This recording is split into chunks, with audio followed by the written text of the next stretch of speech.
The world is going to have a new monetary system in this decade that we're in. We're going to experience this huge deflationary crash around the world, and people will just lose confidence in currency. And what do they always go back to throughout history? Time after time, for the last 5,000 years actually, they always go back to gold and silver. We are entering a period of financial crisis that is the greatest the world has ever known. The wealth transfer that will take place during this decade is the greatest wealth transfer in history. Wealth is never destroyed, it is merely transferred, and that means that on the opposite side of every crisis there is an opportunity. The great news is that all you have to do to turn this crisis into your great opportunity is to educate yourself. I believe that the best investment that you can make in your lifetime is your own education. Education on the history of money, education on finance, education on how the global economy works, education on how all of these guys, the central bankers, the stock market, how they can cheat you, how they can scam you. If you learn what is going on and how the financial world works, you can put yourself on the correct side of this wealth transfer. Winston Churchill once said that the further you look into the past, the further that you can see into the future. This program is all about creating your own crystal ball, being able to gaze into the future, being able to change this crisis, the greatest crisis in the history of mankind, into your great opportunity.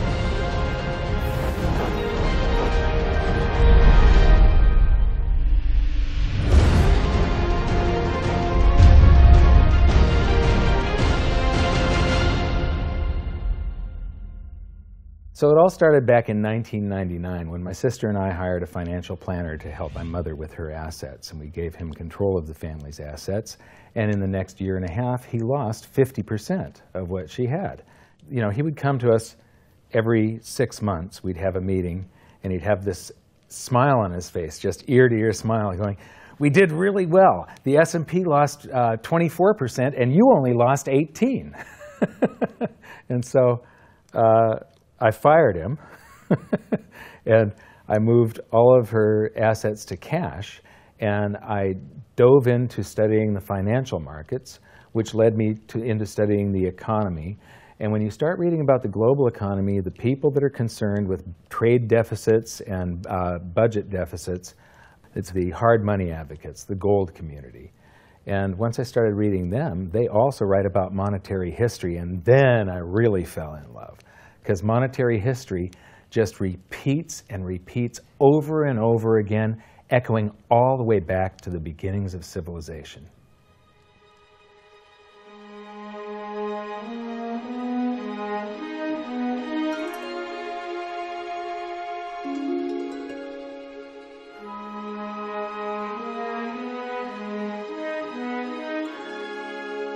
Gold and silver have been the predominant currencies for about 5,000 years, but it wasn't until somewhere between 680 BC and 630 BC that they became money. That's when they were minted into coins of equal weights somewhere in Lydia, where each coin was the same size and had the same weight. This made them interchangeable. It's called fungible. At that point, they became useful as a unit of account, a measurement. You could price a good or a service in those gold or silver coins in a certain number of them. And it was always the same for anybody whenever they were buying that good or service. But it wasn't until they made their way to the world's first free market society, the prototype of democracy, the cradle of civilization, Athens, that they exploded in use. Suddenly, money found its natural home, the free markets. Athens was the first society to have a working tax system and free markets. This enabled them to rise to the pinnacle of civilization. Their prosperity allowed them to create great works of art and achieve a level of architecture and engineering that the world had not yet seen. Here we are 2,500 years later, and people are still in awe of their achievements. It was truly a fantastic period in human history, and the Athens star shone brightly for many years. So this begs the question, what went wrong? how did such a great and powerful civilization fall? The answer lies in the same pattern that we see throughout history: too much greed and too much war. It was when the Athenians got involved in the Peloponnesian Wars, a war with Sparta, that their monetary problems began. First, they lost access to their gold and silver mines. They were also paying armies that were on foot, and they were miles and miles away from Athens. So as they pay their armies to buy goods and services from the local populations, a deflation occurs in Athens because they're sending all of their coinage out of the city. Then they started debasing their coinage to pay for the war. If you take in 1,000 coins in taxes, and then you melt those down, those gold coins, and you mix 50% copper into your gold, now you can mint 2,000 coins. So if you take in only 1,000 coins, but you spend 2,000 coins, what is that called? That is deficit spending. Athens began to do that during this war with Sparta.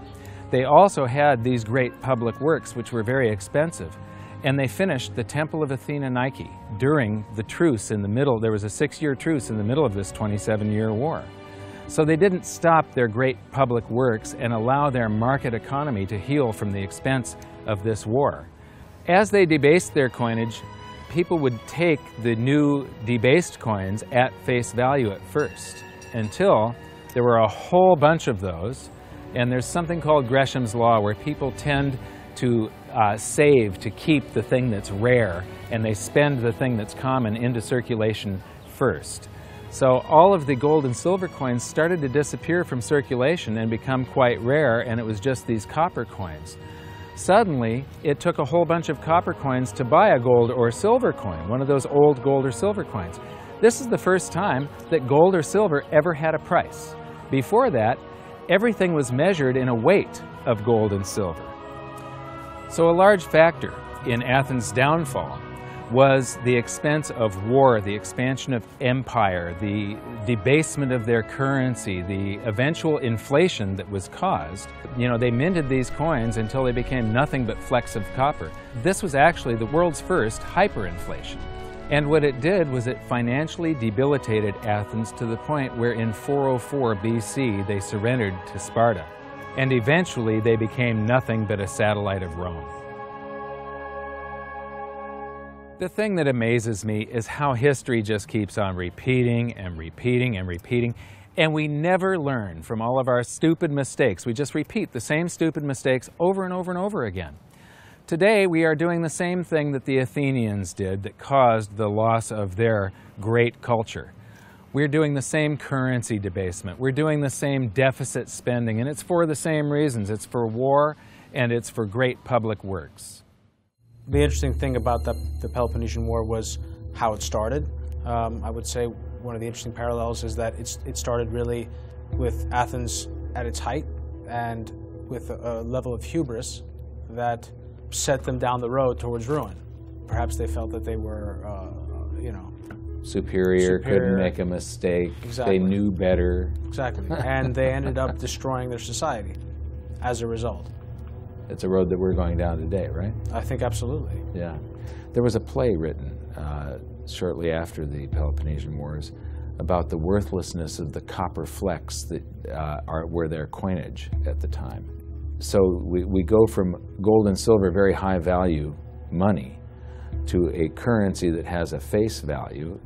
And it's the first example that I can find in history where a war and great public works were being funded through deficit spending.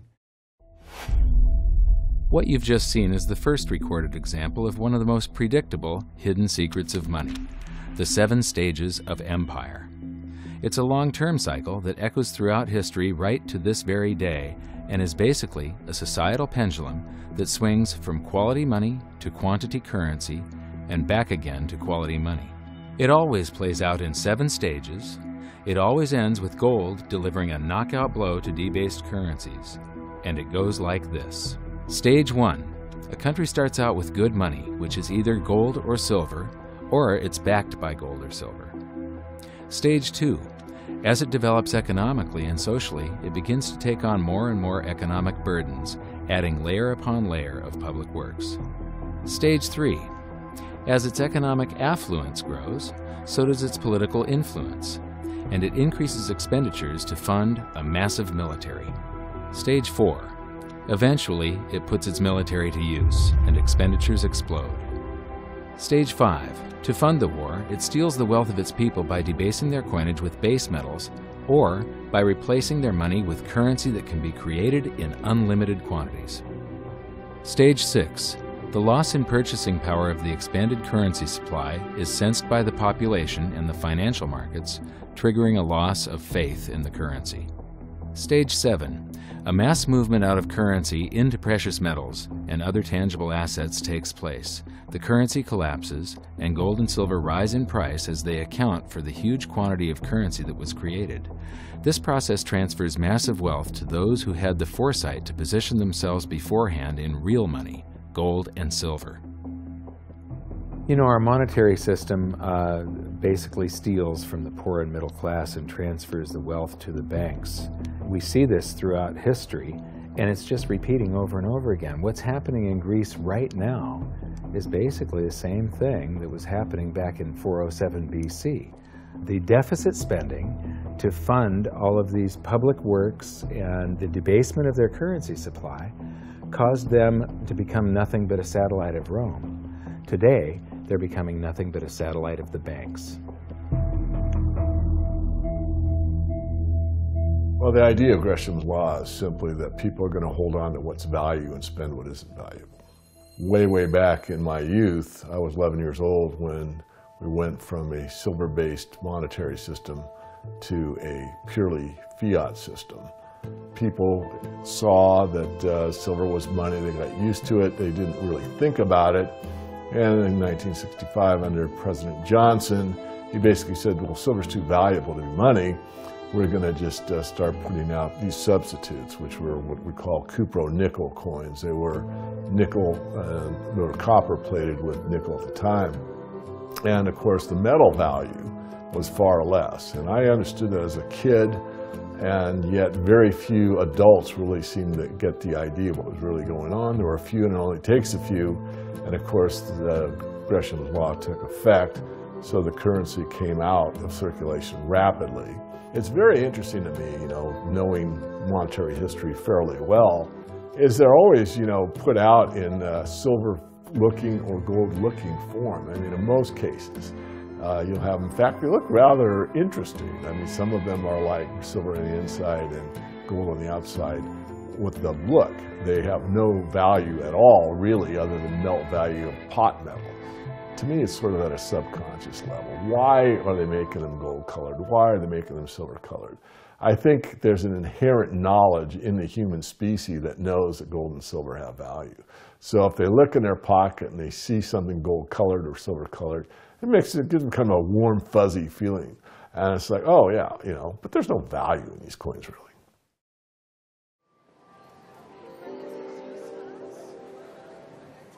The next question is, how does this affect you? My next stop was in London, where I'd been asked to give a presentation to a group of businessmen. They wanted to understand the reason that gold had surged recently, and I explained to them that to understand gold, you have to understand monetary history. Once you see where we've come from, you can get a much clearer understanding of how the 7 stages of empire are playing out right now. We weren't allowed to show their faces, but we were allowed to film my presentation. So here it is, the last 140 years of monetary history condensed into just 10 minutes. Keep the 7 stages of empire in mind, and as you watch this, see if you can recognize the signs. Everybody thinks the US dollar is still as good as gold, and it hasn't been since 1971. This is the world monetary systems. From 1873, when Germany went on the classical gold standard, where each unit of currency is backed up by an equivalent amount of gold in the treasury. In the United States, $20 bill, $20 gold piece in the vaults. Go into any bank, slap down your currency, which was a receipt for money, a claim check on money, ask for your money, gold and silver, and they would give it to you. So this shows, this is currency, this is money. Otherwise, there was no reason for any government to store gold in their vaults and then print this currency that was backed by gold. This is what gives confidence in that, and it gives governments the ability to start this scam in the first place, where they print these receipts for gold, and then they can print more of them than gold that exists. And that happened when we got to World War I, and all the combatants stopped redemption rights. You could no longer go in the bank and trade your pounds, lira, marks, francs, no longer redeemable in gold, and they lit up the printing presses and started printing like crazy. Then between the wars, they went on something called the gold exchange standard, where currencies would be backed partially by gold. So in the United States, under the Federal Reserve Act of 1913, the Federal Reserve was allowed to put $50 worth of claim checks on gold, currency in circulation, backed up by only $20 worth of gold. So it was a 40% reserve ratio. For every $20 gold piece in the vault, they could put $50 in circulation. We're the dollars of the nation on parade. We're the biggest batch of dollars ever made. Oh, we used to march by millions, but now we march by billions, and maybe we'll be trillions for your dead. We're the dollars. Then we get to 1944. Now, during both wars, Europe paid the U.S. with gold. During World War I, the U.S. didn't get into the war until the very end of it. We didn't really have troops on the ground here in any quantity until the last 6 months of the war. So for the first 4 years or so, we're selling you you take all of your young men off of the farms and turn them into soldiers. You take your factories that make toasters and they start making machine guns. Your factories that made cars are now building tanks. And so you turn your economy toward war, and all of your consumer goods and your grains had to be imported from the United States, and you paid us with gold. Then in World War II, Hitler starts saber rattling in 1936, annexes Austria in 38, invades Poland in 39. Pearl Harbor wasn't until the end of 1941. We didn't have troops on the ground until, I believe, August of 42. So again, there's like 6 years where you're paying us with your gold and we're selling you stuff. This is where Americans have this myth that war is good for the economy. War is good for the economy if you're not in it and you're selling them the tools of the trade. Yes, America's national income gets bigger and bigger. In 1943, it was $142 billion. That was double the 1939 figure, triple the figure for 1933. But by the end of World War II, the U.S. had 2/3 of all the world's monetary gold, the central bank gold, and the rest of the world had to share the other third, and Europe had none. So the world monetary system was no longer going to work. It would collapse. But we had made all these loans of dollars to Europe, so Europe was flooded with dollars. And so representatives from around the world met at Bretton Woods, New Hampshire in 1944. They came up with a new world monetary system called the Bretton Woods system, where every currency on the planet, with the exception of just a few, they would be backed by the U.S. dollar, and the U.S. dollar would then be backed by gold at $35 per ounce. This gave confidence to all currencies. So this gave the world stability, and it pegged all the world's currencies to each other through the dollar to gold. So there was no such thing as the Forex. Currencies didn't float. The exchange rates were fixed year after year, and this helped to make world trade boom.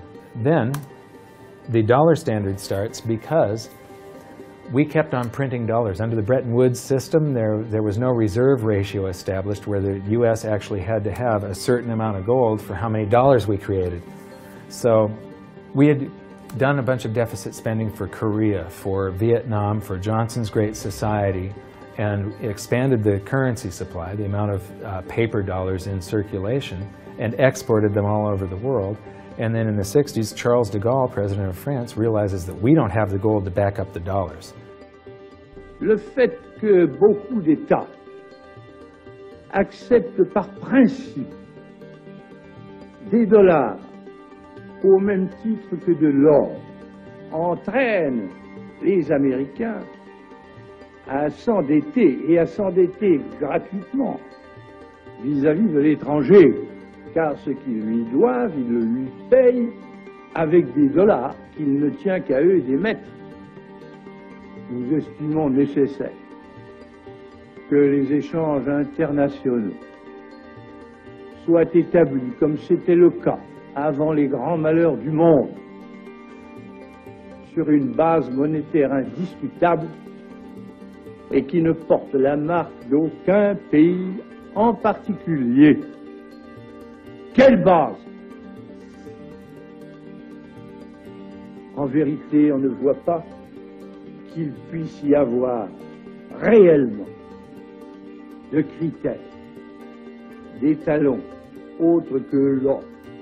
And he starts asking, France asks for their gold and trades in the dollars. And at that point, other countries saw this and start jumping on board. And the U.S. lost 50% of its gold from 1959 to 1971. But we still had, in 71, about 12 times more dollars that we had created than there was gold. And this run on the bank, basically, the U.S. now being the bank, this is a giant worldwide bank run, because the U.S., for the second time, had committed a fraud and created more receipts for gold than there was gold. It's that simple. Then finally, the markets sort of sensed this. And Nixon was forced to take us off the gold standard, because if he had paid out gold until it got to zero, once we couldn't pay on some of those dollars, the entire worldwide monetary system would have collapsed. I have directed Secretary Connally to suspend temporarily the convertibility of the dollar into gold or other reserve assets, except in amounts and conditions determined to be in the interest of monetary stability and in the best interest of the United States. In full cooperation with the International Monetary Fund and those who trade with us, we will press for the necessary reforms to set up an urgently needed new international monetary system. And on August 15th, 1971, all the world's currencies became fiat currency. I don't know why the rest of the world didn't rush out and hang him, but they didn't. They just all went along with this. To our friends abroad, I give this assurance. The United States has always been and will continue to be a forward-looking and trustworthy trading partner. There have been thousands upon thousands upon thousands of fiat currencies throughout history, and there isn't one that survived. It is a 100% failure rate. And we started this experiment where all the world's currencies would be fiat currencies simultaneously in 1971. But what we have here, 30 to 40 years, different monetary system, 30 years, 28 years, 39 years plus, what's next? The world is going to have a new monetary system in this decade that we're in. We're going to experience this huge deflationary crash around the world. The world will probably end up on some sort of new monetary system, probably after governments try and print their way out of this and cause hyperinflations of all the currencies, and people will just lose confidence in currency. And what do they always go back to throughout history? Time after time, for the last 5,000 years actually, they always go back to gold and silver. In a world of floating currencies, and that's what all national currencies are today, they bob up and down relative to each other, but they're all sinking relative to gold. That includes the dollar as well as the euro and the British pound and all the others. They're going to continue to lose value, continue to lose purchasing power. Personally, I don't think there's any way of avoiding what is coming. There's no way to fix it right now. There's only a way to either let it wipe you out or to benefit from it. And I want to make sure that it's not just a few of the big investors in the world that are ending up with all the cookies. I want to make sure that there's as many small investors as possible that are benefiting from it, because that's what makes society run. Middle class, small investor. One of the biggest challenges for human beings is that physiologically we are designed to operate in recency. You know, the fight or flight response is literally in my cells, literally. And so that when I'm in the wild, it's about I need to look for something to eat or make sure I don't get eaten. And how that translates into the modern world is that we think only about what's happening immediately in front of us. And so we think a long time is last week. In the world of YouTube and Facebook and instant messaging, we think 3 seconds is a long time. Like, did you get the post already? I already posted it. And the reality is that if you look at history, and I don't mean a week, I don't mean a month, I mean decades, I mean 100 years, I mean a couple of 100 years, I mean more than a couple of 100 years, you can start to see some patterns. You can see some things that are going on because history repeats itself. There are some trends and there are some movements that you can learn from. And you literally have to go outside of your human instincts to look at history, because we just want to focus on right now, because as I said, that's about either eating or being eaten. So we've got to go beyond that, and that means not just focusing on the here and now, but learning some real powerful stuff from what's happened, because there just might be some indicators there as what's going to happen in the future. Now, the 7 stages of empire, just as a reminder, started with sound money, and then a country adds layers of public works and social programs, and then develops a massive military, and then puts that military to use, and to pay for the war, it debases its currency supply, which causes a loss of faith in the currency, which then leads to a currency crisis, and gold does an accounting of the expansion of that fiat currency supply that happened over all those years of the first 5 stages. We are in the 6th and beginning the 7th stage. Gold started the accounting in the year 2001. It was $250 then, but we're still in the very early stages of this. Well, that's right. I think one of the problems with gold is people just don't understand it. I mean, for one thing, it's sort of been banished from the curriculum for 35 years. We have going on 2 generations of academics and scholars who have never studied gold. Unless you're a specialist in economic history, you can go back and look at it. Now, when I was in university and even when I was in graduate school in economics, we were still on the gold standard in some form. It was fairly attenuated, but when you studied the IMF and you looked at how they present the finances of a country and the breakdown of the reserves and the capital accounts, gold was a line item in the capital account, and you had to understand how it, what role it played and how it could equilibrate in terms of balance of trade. Well, that's gone. The IMF, Nixon went off the gold standard in 1971, and bright young economic students just don't understand gold. They think it's a joke, or they think it's maybe a commodity trade or a momentum trade. They don't understand that it really is money par excellence. So now we've learned that money was born in roughly 630 BC when it became fungible. It was free markets and sound money that led to Athens' great prosperity. But debasement of their money for deficit spending on war and public works played a large role in their demise. Over the past 140 years, we've debased our own currencies to the point where 2 generations of scholars don't even understand gold. We learned about Gresham's law and that bad money drives out good. In recent history, there has been a new monetary system roughly every 40 years. And we've learned that we are in the 6th stage of the 7 stages of empire. So that's it for this episode. Join us next time when we learn more about the chaotic state of the US dollar standard and how it's going to affect you no matter where you live on the planet. When I wrote my book, I said that we're coming into an era that is going to be the greatest wealth transfer in the history of mankind. Therefore, it's the greatest opportunity in the history of mankind. I've made it my mission to help as many people as possible get through this crisis and to come out on the best side of the wealth transfer. I've just finished filming an exclusive presentation titled How the 7th Stage Will Unfold, where I detail what I'm doing personally to prepare for a range of scenarios. It's available at hiddensecretsofmoney.com as part of your free information toolkit. So my challenge to you for this episode is to try and find a single example in all of monetary history of a crisis that was brought on by too much deficit spending, too much debt, and too much currency debasement being solved by more deficit spending, more debt, and more currency debasement.